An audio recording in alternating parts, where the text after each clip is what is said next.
Baon ang determinasyon ug pagkugi sa pagtungha, malampusong nitapos isip top 5 si Coast Guard Probationary Ensign Nikki Rose Umay sa Philippine Merchant Marine Academy kon PPMA karong tuiga.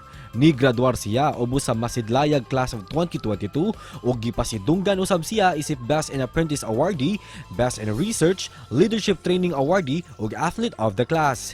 Si Coast Guard Probationary Ensign Umay lumad nga taga-Bato, Sambuan, probinsya sa Sugbo. Karong buntaga, sayranta ang iyang istorya sa kalampusan ug ang iyang inspirasyon dinhilang sa GMA Regional TV Live. Sugbuana nga proud nga taga Bato Sambuan milampos isip top 5 sa Masidlayag Class 2022. We have this morning Coast Guard Probationary Ensign Nikki Rose Omay. Maayong buntag, maupay nga aga Nikki ug welcome sa GMA Regional TV Live. Pakigreet sa to ang mga kapuso karong buntaga, ilabi na ang mga taga Bato Sambuan. Maayong buntag kaninyong tanan mga kapuso. I'm Coast Guard Probationary Ensign Omay Nikki Rose Isulan and I belong to the PMMA Masidlayag Class of 2022. Nikki, garbo gayud ka sa mga taga Bato. Busa congratulations for being the top 5 sa Masidlayag Class 2022. Kinsang imuhang inspirasyon aron maningkamot ka sa pagtungha? Akong inspirasyon is akong papa ug mama.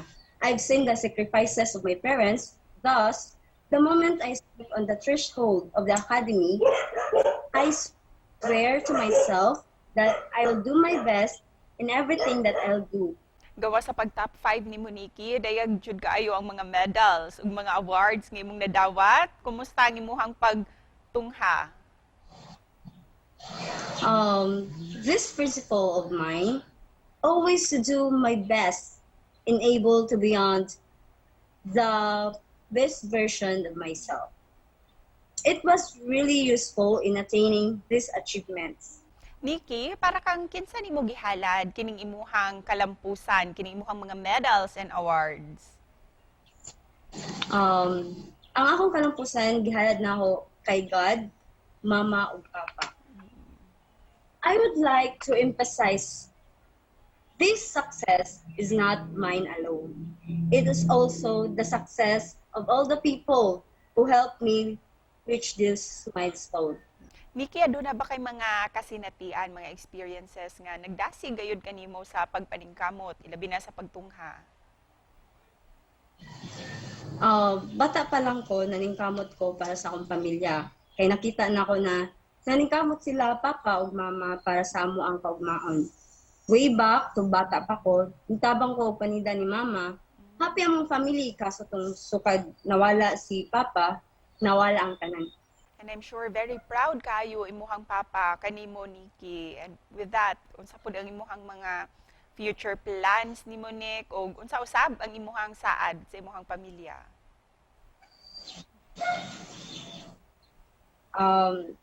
Sad na ako sa akong pamilya.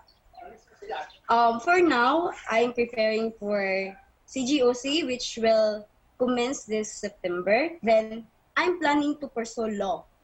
Then, ako ang gisaad sa akong pamilya is naara ko perme na musuporta, mualaga ug mutabang sa ilaha. Busa, unsa po'y mahatag nimo nga tambag ngadto na sa mga batan-on ilabi na nga about ni ining paningkamot aron jud makabot ang ilang mga pangandoy? Ako ang mahatag nga tambag sa ila is padayon. Padayon sa gustong makabot, padayon sa gustong kaugmaon. Busa, isip pa na po, Nikki, unsay mensahe nimo sa ato ang mga kapuso viewers nga nagtan-aw kanato karong buntaga? To the Filipino people, my gratitude is beyond words. As a scholar ng bayan, I'll make sure that ROI will be fast. I'll put into use all the lessons that was taught by the academy in serving our country. Busa, daghang salamat kayo, Nikki. And once again, congratulations kanimo. Yes, ma'am. Thank you, ma'am.